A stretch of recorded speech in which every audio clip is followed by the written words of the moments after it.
Everybody, Doug Bryce here from the Agave Social Club podcast. This is a special Cinco de Mayo episode with Aldez Tequila. So what is Cinco de Mayo?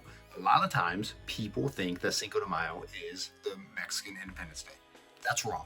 Not true. That actually happened 52 years prior to this would happened in 1862 for Cinco de Mayo. So here's the story. 1861, Mexico, we've got a brand new president. They owe a lot of money to France, Britain, Spain. They are in debt and they cannot pay these debts. Who they owe money to sends troops. They send troops to, I think it's Veracruz. They want to get their money. President renegotiates with Spain and Britain. But France, at the time, led by Napoleon III, believes, hey, this is an opportunity to take some ground. So he sends 6,000 heavily armed troops to a small town in Mexico. Now, some time goes by as all this is happening. We're now in 1862. By the time this battle happens, the Battle of Puebla, we are on May 5th, 1862, Cinco de Mayo. So before that, the Mexican president is able to rally up a group of 2,000 troops.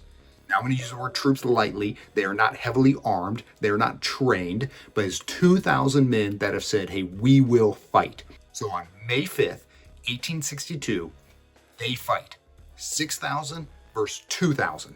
This is a David and Goliath story. And you would think that the 6,000 well-equipped French soldiers are going to destroy the 2,000 ill-equipped Mexican soldiers. You would be wrong. They fought pretty much all day. And at the end of that day, those 2,000 had beaten those 6,000. They had pushed them back to where they had retreated. The French had lost, I think it was somewhere over 500 lives of their 6,000.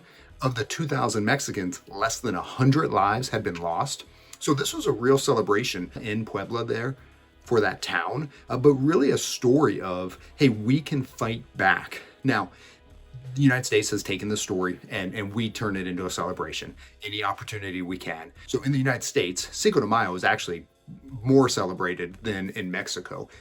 In Puebla, they celebrated. Again, it was a big day for them, but in the United States, we've turned it into a big celebration. So that's the story of Cinco de Mayo. We've got to celebrate. You can't have a Mexican celebration without tequila. So I had, for a special episode, I normally am off this week, but a special episode with Aldez Tequila. I interviewed the two owners. It's a husband and wife couple, Jen and Manuel Axwaldez. Now look, you're going to see this bottle and you're going to go, hey, I don't see it everywhere. I'm not familiar with this brand. This is the prime example of really great tequila that may not be as well known. They're coming out of NOM 1480. They have a lot of great juice coming out of that distillery. I was blown away by how hands-on Manuel and Jen both are in this brand. They didn't just say, hey, we want to go ahead and we want to make a tequila brand and go ahead and do it. I found out during the interview that Manuel has been in this industry for over 20 years. He worked for some pretty big companies in the tequila industry. So he is very well versed in building these relationships and making tequila. They settled at 1480, the Montez family, and man, they were involved every step of the way. We've got a Blanco, we've got the Reposado, and we've got the Añejo. All taste really, really great. For me, the Añejo was just a home run, but all were really, really great. This is additive free, nothing going on here, and they're intentional about everything.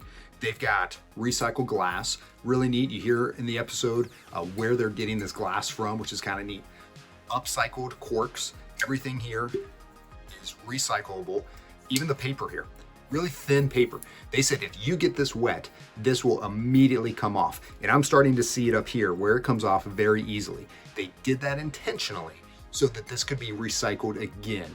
They didn't want to be able to rip this off and then have pieces of the paper still in the glass to recycle. They did it so where you could just recycle it very easily. Every step of the way, they were involved. Again, I was very impressed with the level of involvement that Jen and Manuel have in this industry. So check it out.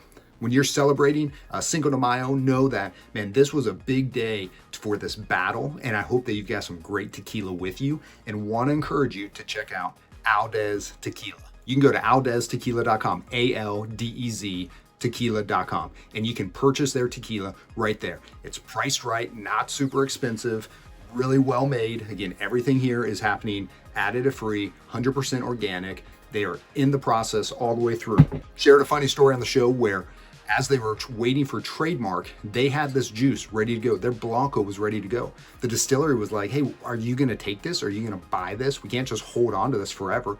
And they said, hey, put it in some stainless steel tanks. Let it just hang and stabilize in some stainless steel tanks. Well, to get to the point where they got through the trademark, it was 8 months.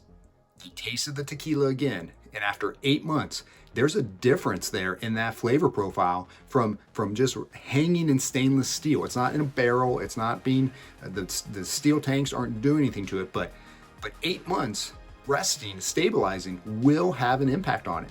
And they loved the new tequila.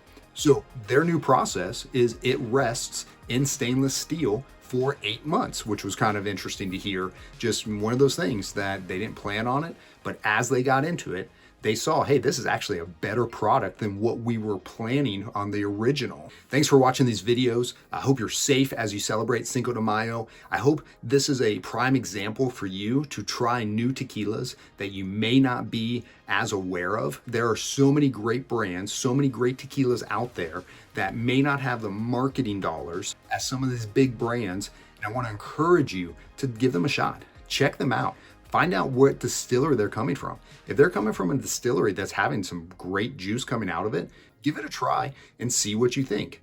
Big thanks to Aldez Tequila for being on the show. Thank you for watching. You can listen to it wherever you listen to podcasts. Follow me on Instagram at Agave Social Club. If you like this video, hope you subscribe to it. Thanks again for listening and have a great Cinco de Mayo.